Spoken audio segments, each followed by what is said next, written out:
বাংলাদেশ এবং ইসলাম এক সূত্রে গাঁথা। ইসলাম না থাকলে বাংলাদেশ থাকে না। বাংলাদেশের মুসলিম জাতিসত্তার ভিত্তিতেই বাংলাদেশের রাষ্ট্র গড়ে উঠেছে। সুতরাং যারা বাংলাদেশে ইসলামের শত্রু, তারাই বাংলার স্বাধীনতার দুশ্মন।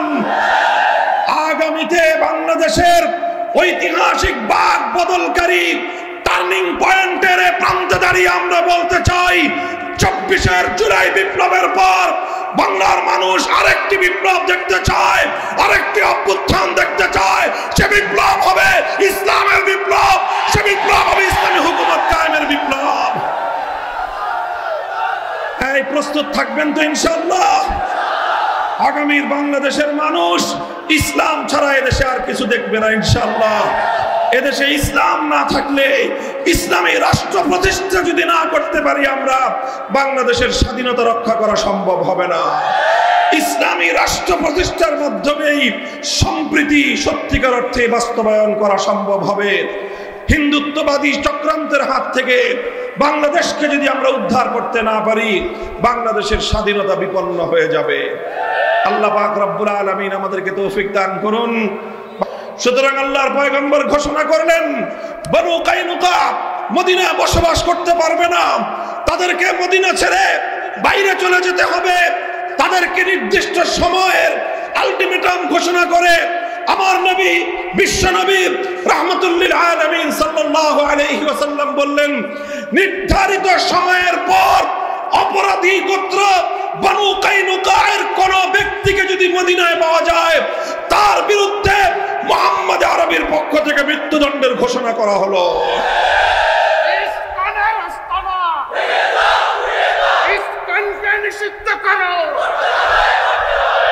মুহতারাম হাজিরিন, এইভাবে বনু কাইনুকা শেষ পর্যন্ত তারা নতি স্বীকার করতে বাধ্য হলো। সোনার মদিনা থেকে তারা বহিষ্কার হলো এবং চিরদিনের জন্য বনু কাইনুকা মদিনায় নিষিদ্ধ ঘোষিত হয়ে গেল। মুহতারাম হাজিরিন, এই হলো মদিনা সনদের বাস্তবায়নের সূচনা ঘটলো। আজ বাংলাদেশে আমাদেরকে সাম্প্রদায়িক সম্প্রীতির সবক শোনানো হয়। আজ মুসলমানদের 90-92 মুসলমানদের মাটিতে শত শত বছর ধরে যেই মুসলমানদের পূর্বপুরুষরা চোখের অশ্রু দিয়ে, মাথার ঘাম ঝরিয়ে, বুকের রক্ত দিয়ে মুসলিম জাতিসত্তার ভিত্তিতে যে বাংলাদেশ গড়ে তুলেছে, সেই বাংলাদেশে আমরা সম্প্রীতির দৃষ্টান্ত স্থাপন করে শত শত বছর ধরে চলে এসেছি। কিন্তু মনে রাখবে, আমরা যেই মদিনা সনদ অনুযায়ী শান্তি প্রতিষ্ঠা করতে জানি, আমরা যেই মদিনা সনদের অনুসরণে সম্প্রীতির নজির স্থাপন করতে জানি, সেই মদিনা সনদের সম্প্রীতির উপর যদি কোন কুলাঙ্গার আঘাত করে, সে হাত আমরা ভেঙে দিতে জানি, সে হাত আমরা ভেঙে দিতে জানি।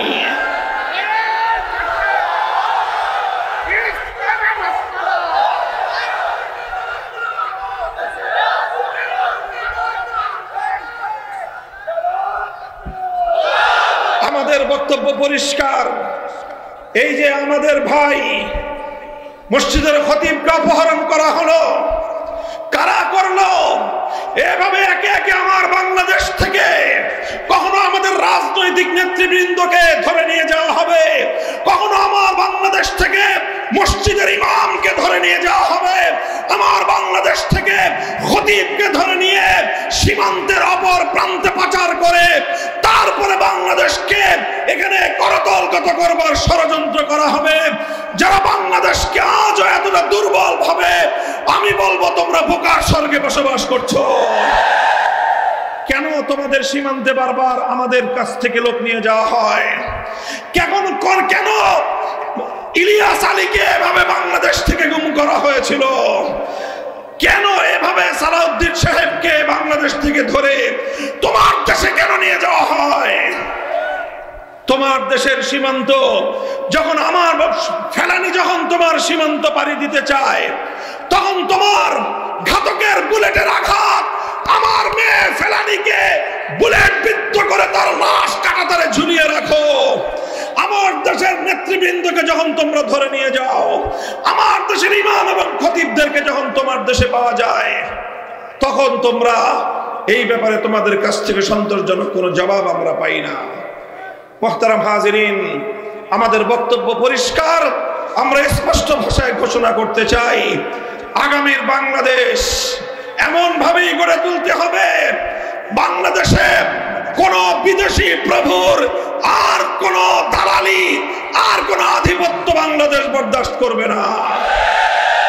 আগামীর বাংলাদেশ আমরা সেইভাবেই গড়ে তুলতে চাই। আমার আখেরি পয়গাম, আমার সর্বশেষ কথা, বাংলাদেশ কখনো পূর্ববঙ্গ ছিল, বাংলাদেশ কখনো পূর্ব পাকিস্তান ছিল। আজ 54 বছর ধরে বাংলাদেশ নামে এগিয়ে যাচ্ছি আমরা। এই ইতিহাস প্রমাণ করে, বিগত 200-250 বছরের ইতিহাস। মুহতারাম হাজিরিন, ঘটনা এখানেই থেমে যায়নি, পাল্টা আক্রমণ করে ইহুদিরাও, এবং সেই মুসলিম যুবককে, মর্দে মুজাহিদকে তারা পাল্টা আক্রমণে তাকে শহীদ করে দেওয়া হয়। মুহতারাম হাজিরিন, ঘটনা ঘটে গেল, হঠাৎ একজন মুসলমান শহীদ হলেন, এক দুরাচার ইহুদি নিহত হলো, অথচ পরস্পর তখনও শান্তি চুক্তি বহাল বিদ্যমান। এরপরে উভয় পক্ষের মধ্যে উত্তেজনা ছড়িয়ে পড়ল, ঘটনা উভয় পক্ষ এটা আলোচনায় বসলো। রাসূল আকরাম সাল্লাল্লাহু আলাইহি ওয়াসাল্লামের কাছে এই ঘটনা যখন উত্থাপিত হলো, আল্লাহর রাসূল সাল্লাল্লাহু আলাইহি ওয়াসাল্লাম তিনি রাহমাতুল লিল আলামিন ছিলেন, মানবতার মূর্ত প্রতীক ছিলেন, উদারতার মূর্ত প্রতীক ছিলেন, আন্তঃধর্মীয় সম্প্রীতির রূপকার ছিলেন তিনি। মদিনা সনদ বাস্তবায়নের মাধ্যমে বিশ্ব ইতিহাসে ভিন্ন ভিন্ন জাতিগুলো কিভাবে একসঙ্গে একটা ভূখণ্ডে শান্তিপূর্ণভাবে বসবাস করতে পারে, এই বিশ্ব ইতিহাসের সবচেয়ে বড় রূপকার মুহাম্মদ আরবি সাল্লাল্লাহু আলাইহি ওয়াসাল্লাম। তার সামনে যখন এই ঘটনা উত্থাপিত হলো, তিনি ফয়সালা দিয়েছিলেন যে এক মুসলিম নারীর ইজ্জত নিয়ে যারা ছিনিমিনি খেলতে পারে, মুসলমান সব প্রশ্নে আপোষ করতে পারে, মুসলমান তার মায়ের ইজ্জতের প্রশ্নে আপোষ করতে পারে না, মুসলমান তার বোনের ইজ্জতের প্রশ্নে কোন নমনীয়তা প্রদর্শন করতে পারে না। আল্লাহর পয়গম্বর ফয়সালা ঘোষণা করলেন, বনু কাইনুকা তারা আমার এক কন্যাকে অপমান করেছে, এবং যেই মুসলমান সেই দুরাচারের বিরুদ্ধে তরবারি উন্মুক্ত করেছে, তার তরবারিতে যথাযথ ফয়সালাই কার্যকর হয়েছিল। সুতরাং ইহুদিরা তাকে হত্যা করে দ্বিতীয় অপরাধ তারা করেছে, একজন নিরপরাধ মুসলমানকে তারা শহীদ করেছে। কাজেই এখন বনু কাইনুকাকে আমাদের এই দুই ঘটনার জন্য তাদেরকে মাথা পেতে অপরাধ স্বীকার করে আমার এই নিহত মুসলমানের মৃত্যুর বিনিময়ে তাকে তার ক্ষতিপূরণ রক্তপান দিয়ত দিতে হবে। বনু কাইনুকায়ের লোকজন দিয়ত দিতে গরিমসি করবার সঙ্গে সঙ্গে আল্লাহর রাসূল সাল্লাল্লাহু আলাইহি ওয়াসাল্লাম ফয়সালা শুনায় দিলেন, বিশ্বাসঘাতকতা করেছে বনু কাইনুকা, চুক্তি ভঙ্গ করেছে বনু কাইনুকা, তারা মুসলমানদের সঙ্গে শান্তিপূর্ণ সসম্মানে অবস্থান করবার যেই চুক্তি করেছিল, সেই চুক্তি ভঙ্গ করার মাধ্যমে মদিনাতে অবস্থান করবার অধিকার তারা হারিয়ে ফেলেছে। একজন মুসলিম তরুণী তাকে যে কোনোভাবে প্রলুব্ধ করে একটা বিধর্মী, একটা হিন্দু ছেলে তাকে ষড়যন্ত্রের ফাঁদে ফেলেছে, এবং সেই মুসলিম তরুণীর সাথে সে যে কোনোভাবে যে কোনো ছলছুতোয় তার সরলতার সুযোগ নিয়ে তার শ্লীলতাহানি করেছে। সেই ঘটনা রেশ কাটতে না কাটতে এরপরে এই গত সপ্তাহে বাংলাদেশ নাড়িয়ে দেওয়ার মতো ঘটনা, 13 বছরের একটি মুসলিম তরুণী, মুসলিম কিশোরী, মাদ্রাসা শিক্ষার্থী, মাত্র যার বয়স সর্বোচ্চ 13 বছর হতে পারে। যারা পর্যালোচক তারা তো বলতেছেন এই মেয়েটার বয়স আরো কম হবে, ছোট্ট খুকি একটা মেয়ে, পর্দানসীন একটা মেয়ে, মাদ্রাসা পড়ুয়া একটা মেয়ে, সুপরিকল্পিতভাবে তাকে এক হিন্দু যুবক তার সাথে যে কোনো ভাবেই হোক তার সাথে যোগাযোগ স্থাপন করেছে। এরপরে তার সঙ্গে সম্মিলিত হয়ে আরো কয়েকজন চক্র মিলে তাকে যে কোনো ভাবে তাদের বশীভূত করে অপহরণ করা হয়েছে, অপহরণ করে 3 দিন পর্যন্ত অবরুদ্ধ জায়গায় তাকে আটকে রেখে উপর্যুপরি ধর্ষণের মাধ্যমে সেই মেয়েটার জীবনকে একটা বিষণ্ণ, একটা ভয়াবহ এক জীবনের দিকে তাকে ঠেলে দেওয়া হয়েছে। একটার পর একটা ঘটনা ঘটছে। এরপরে সেই ঘটনাকে কেন্দ্র করে সবচেয়ে লজ্জাজনক, আতঙ্কজনক যে কার্যক্রম হয়েছে সেটা হলো বাংলাদেশ রাষ্ট্রের গুরুত্বপূর্ণ প্রতিষ্ঠান, জনতার আস্থার জায়গা হওয়ার কথা, জনগণের জানমাল এবং ইজ্জতের নিরাপত্তার দায়িত্বে নিয়োজিত প্রতিষ্ঠান, আইন শৃঙ্খলা রক্ষাকারী বাহিনী পুলিশের পক্ষ থেকে এই ঘটনায় যেই নাটক মঞ্চস্থ করা হয়েছে এবং যেইভাবে এই ঘটনার জন্য সাম্প্রদায়িক সম্প্রীতির নামে এবং সাম্প্রদায়িক সম্প্রীতি বজায় রাখার নামে মুসলমানদের গৌরব, মুসলমানদের আত্মমর্যাদাকে ধুলোয় মিশিয়ে দেওয়ার আয়োজন করা হয়েছে। সেখানে ইনিয়ে বিনিয়ে 13 বছরেরও কম একটি কিশোরী মেয়ের উপর দোষ চাপিয়ে একজন হিন্দু যুবকের অপরাধের পাল্লাকে হালকা করার, তার অপরাধকে ঢেকে দেওয়ার একটা কৌশলী উদ্যোগ গ্রহণ করা হয়েছে। মোহতারাম হাজিরিন, ঘটনা আমি লম্বা আলোচনা করব না এগুলো নিয়ে। শুধু এই ঘটনার ব্যাপারে আমি যতটুকু পর্যবেক্ষণ করেছি, যথেষ্ট পর্যালোচনা আমি ব্যক্তিগতভাবে করেছি। আমার কাছে মনে হয়েছে এই ঘটনার আদ্যপান্ত দেখে, বিবরণ পড়ে শুনে, যে এখানে তাকে যে কোনো উপায়ে বশীভূত করে অপহরণ করে তার সঙ্গে আচরণটা করা হয়েছে। বাংলাদেশের প্রচলিত আইনে যদি ধরা হয়, এত কাহিনীর করতে হয় না, এত কাহিনীর প্রয়োজন হয় না। এখানে নানাভাবে অপরাধকে ঢেকে দেওয়ার, আড়াল করার আইন শৃঙ্খলা রক্ষাকারী বাহিনীর পক্ষ থেকে নানা ধরনের কৌশল গ্রহণ করা হয়েছে, যাতে অপরাধের যেই প্রমাণ, সেই প্রমাণকে যেন মুছে ফেলা যায়। এটা গেল। এরপরে একটার পর একটা ঘটনা আপনারা লক্ষ্য করছেন। এই সব ঘটনার মধ্য দিয়ে যেই চিত্রটা সামনে উঠে এসেছে সেটা হলো বাংলাদেশে ইতিপূর্বে চট্টগ্রামের একটা রাষ্ট্রের সবচেয়ে গুরুত্বপূর্ণ প্রতিষ্ঠান বিচার ব্যবস্থা, সেই বিচার বিভাগের সরকারি একজন আইন কর্মকর্তা, একজন প্রসিকিউশন অফিসার শহীদ আরিফুর রহমান আলিফ, তাকে আদালতের চত্বরে, আদালত পাড়ায় দিনে দুপুরে সন্ত্রাসী একটি বাহিনী কুপিয়ে কুপিয়ে, খুঁচিয়ে খুঁচিয়ে গোটা জাতির সামনে তাকে হত্যা করেছে, নির্মমভাবে শহীদ করেছে। এবং সেই সন্ত্রাসী সংগঠনের পরিচয় কোনো গোপন পরিচয় নয়। বাংলাদেশের স্বাধীনতার বিরুদ্ধে সংঘাত এবং চরম আক্রমণকারী একটি প্রতিষ্ঠান ইসকন, যার নাম। সেই ইসকন শহীদ আলিফকে হত্যা করে ক্ষান্ত হয়নি। তাদের মাধ্যমে আজ মুসলিম কিশোরীদের গর্ভে, মুসলিম তরুণীদের গর্ভে হিন্দু প্রজন্ম জন্ম দেওয়ার, হিন্দুদের সন্তান জন্ম দেওয়ার এক ভয়াবহ নীল নকশা বাস্তবায়নের জন্য তারা মাঠে নেমেছে। এই হলো দেশের পরিস্থিতি।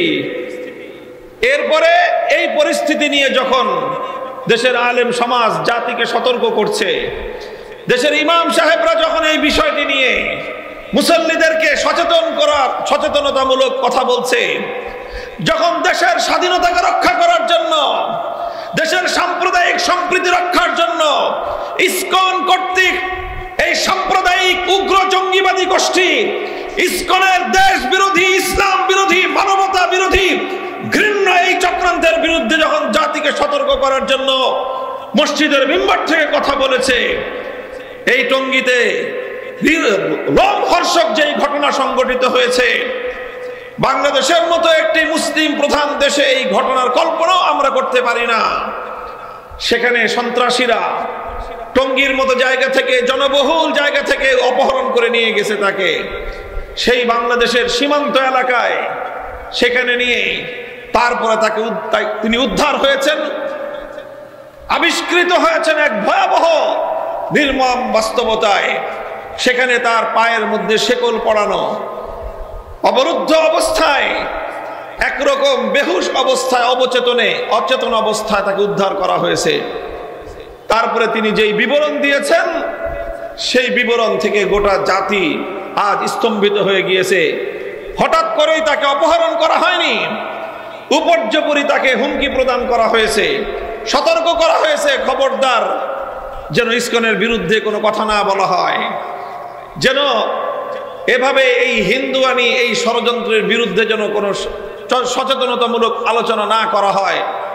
তিনি যখন তাদের হুমকিকে উপেক্ষা করে দায়িত্ব পালনে অব্যাহত রেখেছেন, দায়িত্ব পালন, তখনই তাকে এই ভয়াবহ অপহরণের এই ঘটনা ঘটানো হয়েছে। মুহতারাম হাজিরিন, ঘটনাগুলো একটার পর একটা ঘটতেছে এবং বাংলাদেশের বর্তমান যে রাজনৈতিক ক্রান্তিকাল, সেই ক্রান্তিকালে একটার পরে একটা নাশকতামূলক ঘটনা ঘটতেছে। এই সব কিছু দেখে আমাদের আশঙ্কা তৈরি হচ্ছে যে এখন বাংলাদেশ এক নতুন বাংলাদেশ হিসেবে উপনীত হওয়ার, একটি নতুন পথে যাত্রা করার, ইসলামের পথে বাংলাদেশ মহাসড়কে যাত্রা করবার প্রস্তুতি গ্রহণ করছে। ইসলামের পথে বাংলার এই অগ্রযাত্রাকে রুখে দেওয়ার জন্য আন্তর্জাতিক পর্যায়ে ইসলাম বিরোধী চক্র বাংলাদেশকে আজ টার্গেটে পরিণত করেছে।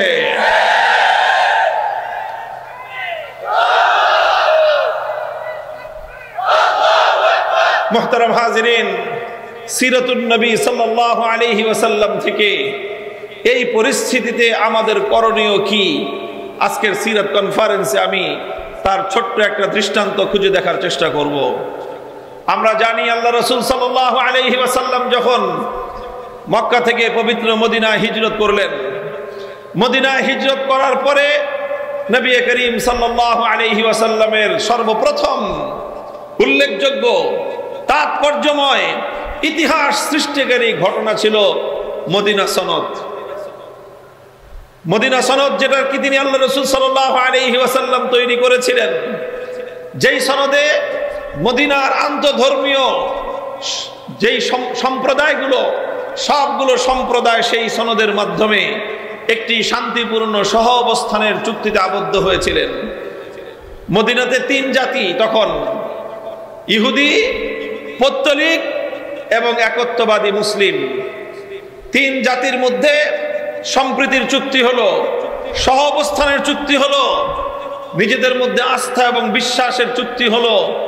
কেউ কারো বিরুদ্ধে ষড়যন্ত্র করবে না, কেউ কারো বিরুদ্ধে চক্রান্ত করবে না, কেউ কারো বিরুদ্ধে হামলা এবং আক্রমণ পরিচালনা করবে না, কেউ কারো বিরুদ্ধে শত্রুর সাথে হাত মেলাবে না। এই জাতীয় সুস্পষ্ট দফাগুলোর ভিত্তিতে মদিনা সনদ স্বাক্ষরিত হলো। মদিনা সনদের সর্বপ্রথম বড় ধরনের ভঙ্গ হলো একটি ঘটনাকে কেন্দ্র করে। মদিনাতে ইহুদি যে সম্প্রদায়গুলো ছিল, তার মধ্যে উল্লেখযোগ্য সম্প্রদায় গণনা করতে গেলে তিনটি সম্প্রদায় হয়: বনু নজির, বনু কুরাইজা, বনু কাইনুকা।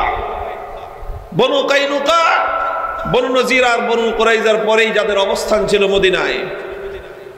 আল্লাহ রাসূল সাল্লাল্লাহু আলাইহি ওয়াসাল্লাম যখন ইসলামী ইতিহাসের প্রথমবারের মতো বদরের রণাঙ্গনে মক্কার কুরাইশদের বিরুদ্ধে যুদ্ধে অবতীর্ণ হলেন, 313 জন সৈনিক নিয়ে আল্লাহর পয়গম্বরের নেতৃত্বে বদর যুদ্ধে আল্লাহ পাক রব্বুল আলামিন ইসলাম এবং মুসলমানদেরকে ঐতিহাসিক বিজয় দান করলেন।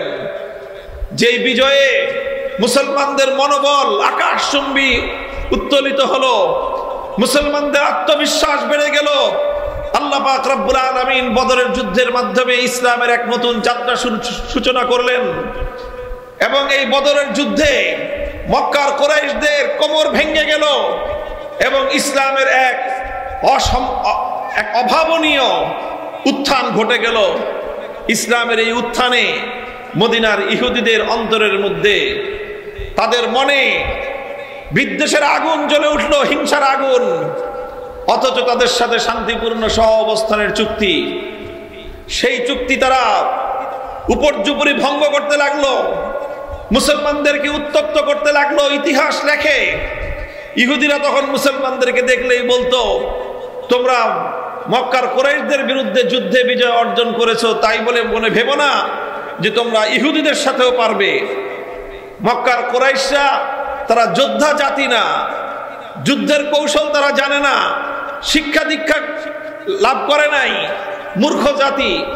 এই জন্য তাদের বিরুদ্ধে তোমরা যুদ্ধ বিজয় অর্জন করেছো।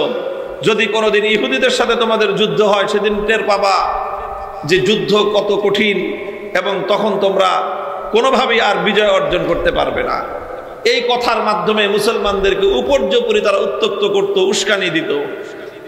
উস্কানির একটা মাত্রা এমন একটা পর্যায়ে পৌঁছলো, তারিখের কিতাবের মধ্যে লেখা হয় যে একদিন বাজারে একজন মুসলিম রমণী, মুসলিম নারী, তিনি বাজারে পণ্য ক্রয় করতে গেলেন। সেই আরবের তৎকালীন সমাজ ব্যবস্থায় সেই স্বাভাবিক রীতিনীতি অনুযায়ী একজন সম্ভ্রান্ত মুসলিম নারী তিনি যখন পণ্য ক্রয় করতে বাজারে গিয়ে কোনো একজন বিক্রেতার পণ্য পরখ করতেছিলেন, পণ্য দেখতেছিলেন, বসে বসে বসে পণ্য পরখ করতেছিলেন, খেজুর অথবা অন্য কিছু যে দেখে কিনবেন। ঠিক ওই সময় এক দুষ্ট ইহুদি পিছন থেকে এসে মুসলিম নারীর সম্মান নষ্ট করার জন্য, অপমান করার জন্য তার শরীরে যে পরিধেয় কাপড় ছিল, আমরা জানি মানুষ শরীরে দুইটা কাপড় পরে প্রধানত, একটা ঊর্ধ্বাঙ্গে আর একটা নিম্নাঙ্গে পরে। পুরুষরা আমরা যেটাই পরি, পাঞ্জাবি পরি, নিচে লুঙ্গি পরি, পাজামা পরি, শার্ট পরে, প্যান্ট পরা হয়। মহিলারা পরলে উপরে কামিজ পরে, নিচে সালোয়ার পরে, অথবা অন্য কোনো কিছু, যেটা উপরে শাড়ি পরলে নিচে পেটিকোট পরে, এই জাতীয় নানা ধরনের পোশাক আছে। কিন্তু সাকুল্যে যেটা বলা যায় ইজারুন ওয়া রিদাউন, উপরে চাদর পরা হয়, নিচে একটা লুঙ্গি অথবা একটা আরেকটা চাদর, যেটাকে ইজার বলা হয়, ইজার পরিধান করা হয়। তো মদিনার আরবের তৎকালীন সময়ের যে পোশাকের যে নীতি ছিল, সেই নীতি অনুযায়ী নিচের পোশাকটা ঢোলা থাকতো, যেটাকে আমাদের বাংলায় ঘাগড়া বলা চলে, আর উপরের শরীরের মধ্যে একটা কামিজের মতো পরা থাকতো। তো ওই দুরাচার ইহুদি পেছন দিক থেকে এসে ওই মহিলার নিচের অংশের যে ঘাগড়া অথবা তার যে আপনার পেটিকোটের মতো যে কাপড়টা পরিধান করা ছিলেন, তিনি ওই কাপড়ের নিম্নাঙ্গের সাথে একটা কাঁটা দিয়ে তার অজান্তে পেছন দিকে তার উপরের কাপড়ের সাথে আটকায় দিয়েছে। বুঝেন না এই ঘটনা? নিচের কাপড়টাকে একটু করে তুলে একটা কাঁটা দিয়ে পিঠের পিছনের কাপড়ের সাথে আটকায় দিছে। কারণ স্বাভাবিকভাবেই যখন মহিলা তিনি যখন উঠে দাঁড়িয়েছেন বসা অবস্থা থেকে, উঠে দাঁড়ানোর সাথে সাথে তার উপরের কাপড়ের সাথে নিম্নের কাপড় পিছন দিক থেকে উপরে উঠে গেছে। একটা অসম্মান, কত বড় একটা অমর্যাদা একজন সম্ভ্রান্ত নারীর জন্য এটা, যে শত শত হাজার হাজার মানুষ বাজারের মধ্যে তার সতর খুলে গেছে। আর এই যখন একজন মহিলা এমন অপমানিত হলেন, অসম্মানিত হলেন, ইহুদিরা যারা এই চক্রান্ত করেছিল, দুষ্ট চক্র, তারা এটা উল্লাসে ফেটে পড়ল। একজন মুসলিম রমণীকে অসম্মান করে, অপমান করে তারা উল্লাসে ফেটে পড়ল। তারা আরো বেশি তাকে অপমান করতে লাগলো। ও মুসলমান, তোমার সামনে যখন তোমার এক বোন অসম্মানিতা হয়, ও মুসলমান, তোমার সামনে যখন তোমার এক মা তার ইজ্জত নিয়ে ছিনিমিনি খেলা হয়, তোমার সামনে যখন তোমার এক কন্যার ইজ্জতের উপর কোন কুলাঙ্গার হস্ত উত্তোলন করে, তখন তোমার কি ভূমিকা হওয়া উচিত? তোমার মনোভাব কি হওয়া উচিত? ইতিহাসের সোনালী পাতা উল্টাও। মুসলমানদের তৎকালীন সোনার মদিনায় আল্লাহর পয়গম্বরের পবিত্র আত্মা, পবিত্রতা সাহাবায়ে কেরাম থেকে তার আদর্শ শেখো। এই দৃশ্য দেখলেন, ইহুদিরা উল্লাসে ফেটে পড়ল, মুসলমানরা লজ্জায় মাথা নত করলেন। এক মুসলিম যুবক তাকিয়ে দেখলেন, কোন দুরাচার ইহুদি এভাবে জনসম্মুখে একজন মুসলিম নারীর ইজ্জত নিয়ে ছিনিমিনি খেলতে পারে। কোনো দ্বিধা করেন নাই, কোনো ফয়সালা জানতে চান নাই, সঙ্গে সঙ্গে কোষবদ্ধ তরবারি উন্মুক্ত করে আজকের এই সিরাত কনফারেন্সে আল্লাহ পাক রব্বুল আলামিন আমাদেরকে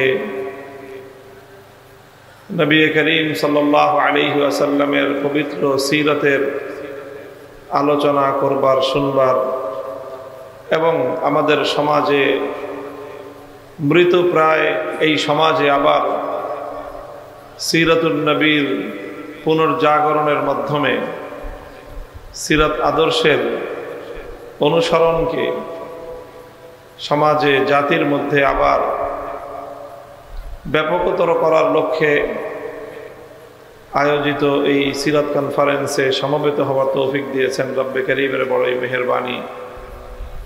আল্লাহর দরবারে কালেমাত শুকরের হাদিয়া পেশ করি আলহামদুলিল্লাহ। রাসূল আকরাম সাল্লাল্লাহু আলাইহি ওয়াসাল্লামের সিরাত, নবীর জীবন এক মহা সমুদ্র। উম্মার জন্য, মানব জাতির জন্য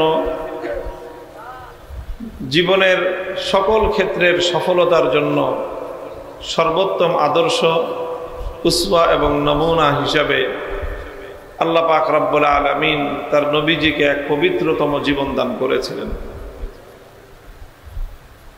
নবী করিম সাল্লাল্লাহু আলাইহি ওয়াসাল্লামের বিশাল এবং পরিব্যাপ্ত এই জীবনকে কখনো খুব সংক্ষিপ্ত শব্দের মাধ্যমেও ব্যক্ত করা হয়েছে, আবার সবিস্তারেও অনেকে আলোচনার প্রয়াস পেয়েছেন। হযরতে আয়েশা সিদ্দিকা রাদিয়াল্লাহু তাআলা আনহার কাছে যখন জিজ্ঞাসা করা হয়েছিল কাইফা কানা খুলুকুন নবী সাল্লাল্লাহু আলাইহি ওয়াসাল্লাম, যে আমার নবীর জীবন চলার পদ্ধতি, নবীজির আচার ব্যবহার কেমন ছিল, হযরতে আয়েশা রাদিয়াল্লাহু তাআলা আনহা কতই না চমৎকার অথচ খুবই সংক্ষিপ্ত শব্দে তার জবাব দিয়েছিলেন যে কানা খুলুকুহু আল কোরআন, যে তোমরা কি কোরআন পড়ো না, যে কোরআনে কারীমের মধ্যে যা কিছু বলা হয়েছে, কোরআনে কারীম যেই তত্ত্ব এবং যেই ফালসাফা, যেই জীবন দর্শন কোরআনে কারীম আলোচনা করেছে, তারই প্র্যাকটিক্যাল এবং বাস্তব জীবন্ত নমুনা ছিল রাসূল সাল্লাল্লাহু আলাইহি ওয়াসাল্লামের আদর্শ। তো কানা খুলুকুহু আল কোরআন, এটা হলো রাসূল সাল্লাল্লাহু আলাইহি ওয়াসাল্লামের জীবন সম্পর্কে বর্ণিত সবচেয়ে, আমাদের মাদ্রাসার ইলমি পরিভাষায় বলা হয় জামে মানে, সবচেয়ে ব্যাপক অথচ সবচেয়ে সংক্ষিপ্ত যে বর্ণনা, যে কানা খুলুকুহু আল কোরআন। কোরআনে কারীমের যে কোনো হেদায়েতের কথা, যে কোনো দিক নির্দেশনার কথা নিয়ে যদি আমরা আলোচনা করি, তাহলে সেখানে রাসূল সাল্লাল্লাহু আলাইহি ওয়াসাল্লামের সিরাত এবং জীবনী থেকে আমরা তার প্র্যাকটিক্যাল নমুনা পেয়ে যাব।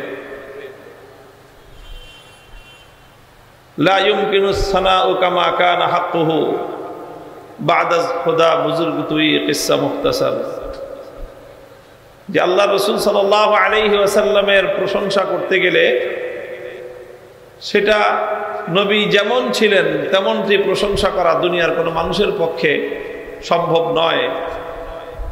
দুনিয়ার কোনো মানুষ তার নিজের ভাষার মাধ্যমে নবী করিম সাল্লাল্লাহু আলাইহি ওয়াসাল্লামের যথাযথ পরিচয় তুলে ধরতে পারবে না। শুধু একটা কথাই বলা যায়, বাদাস খুদা বুজুর্গ তুই, যে আল্লাহর পরে, স্রষ্টার পরে গোটা সৃষ্টি জগতের মধ্যে সর্বশ্রেষ্ঠতম সত্তা, পবিত্রতম সত্তা, নিষ্কলুষ সত্তা, পূর্ণাঙ্গ সত্তা, সুন্দরতম সত্তা মুহাম্মদ সাল্লাল্লাহু আলাইহি ওয়াসাল্লাম। মুহতারাম হাজিরিন, এই জন্য আল্লাহর নবীর সিরাত এবং নবীর জীবন ব্যাপকভাবে আলোচনা হওয়া প্রয়োজন, সিরাতের চর্চা হওয়া প্রয়োজন। আধুনিক কালে আমাদের জাতীয় এবং আন্তর্জাতিক জীবনের প্রয়োজনীয় প্রতিটি ক্ষেত্রে আমাদেরকে সিরাতুন নবী থেকে সমস্যার সমাধান, চ্যালেঞ্জের মোকাবেলা করার পদ্ধতি সন্ধান করা প্রয়োজন। আজকে আমরা বাংলাদেশে যেই পরিস্থিতিতে আমরা উপনীত আমাদের জাতীয় জীবনে, একটা তো আছেই যে এই মুহূর্তে আমরা বাংলাদেশ তার ইতিহাসের অন্যতম গুরুত্বপূর্ণ একটা টার্নিং পয়েন্টে আমরা উপনীত। জাতির ইতিহাসের বাক বদলকারী, মোড় ঘুরানো একটা সিচুয়েশন, একটা পরিস্থিতিতে আমরা আজ উপনীত। এখান থেকে জাতি উন্নতির দিকেও উন্নীত হতে পারে, আবার জাতি অবনতির দিকেও অবনত হতে পারে। তো আমাদের এই উভয় সম্ভাবনার মধ্য থেকে জাতিকে যদি আমরা উন্নতির দিকে উন্নত করতে চাই, উন্নতির দিকে যদি আমরা ধাবিত করতে চাই, তাহলে আমরা যারা আল্লাহ রাসূল সাল্লাল্লাহু আলাইহি ওয়াসাল্লামের আদর্শের অনুসারী বলে নিজেদের পরিচয় দেই, আমাদের সবচেয়ে বড় দায়িত্ব হলো আজকের এই প্রেক্ষিতে সিরাতুন নবীর আদর্শকে সমাজে বাস্তবায়ন করার জন্য সম্মিলিত উদ্যোগ গ্রহণ করা। এটা জাতীয় জীবনে যেমন প্রয়োজন, অতি সম্প্রতি কয়েকদিন ধরে একটা বিষয় গোটা বাংলাদেশকে, বাংলাদেশের প্রতিটি বিবেকবান মানুষকে, প্রতিটি ইমানদার মানুষের বিবেককে নাড়িয়ে দিয়েছে, আমাদেরকে স্তম্ভিত করে দিয়েছে, গোটা মুমিন সম্প্রদায়কে আতঙ্কগ্রস্ত করে দিয়েছে। আপনারা ইতিমধ্যে লক্ষ্য করেছেন যে এক ভয়াবহ ষড়যন্ত্র উম্মার বিরুদ্ধে, বিশেষ করে বাংলাদেশের মুসলিম জাতিসত্তার বিরুদ্ধে এক গভীর চক্রান্ত শুধু পরিচালিত নয়, বরং ভয়াবহ আকারে বিস্তার লাভ করেছে। ঘটনা এর আগে ঘটেছে উত্তরবঙ্গে, বগুড়ার কোন এলাকায়। বাংলাদেশের সকল ইসলামপন্থীরা আমরা হাতে হাত রাখছি, ইনশাআল্লাহ আজান উঠবে। আজান, এই আজান যখন উঠবে, গোটা বাংলাদেশের 55,000 বর্গ মাইল থেকে সকল ধর্মপ্রাণ মুসলমানদেরকে সাড়া দেওয়ার জন্য প্রস্তুত থাকতে হবে ইনশাআল্লাহ। نصر من الله وفتح قريب واخر دعوانا الحمد لله رب العالمين والسلام عليكم ورحمه الله। আলহামদুলিল্লাহ, আপনারা সবাই বসুন। আমাদের সাইকে আন্তর্জাতিক সিরাত কনফারেন্সের পক্ষ থেকে আমাদের সম্মানিত আহ্বায়ক মাওলানা মোহাম্মদ ইমতিয়াজ আলম ক্রেশ দিয়ে বরণ করে নিচ্ছেন। ক্রেশ দিয়ে তাকে সম্মাননা ক্রেশ প্রদান করছেন আন্তর্জাতিক সিরাত বাস্তবায়ন কমিটির সম্মানিত আহ্বায়ক মাওলানা মোহাম্মদ ইমতিয়াজ আলম। অনেক অনেক শুকরিয়া সাইকে অত্যন্ত গুরুত্বপূর্ণ বয়ান পেশ করার জন্য।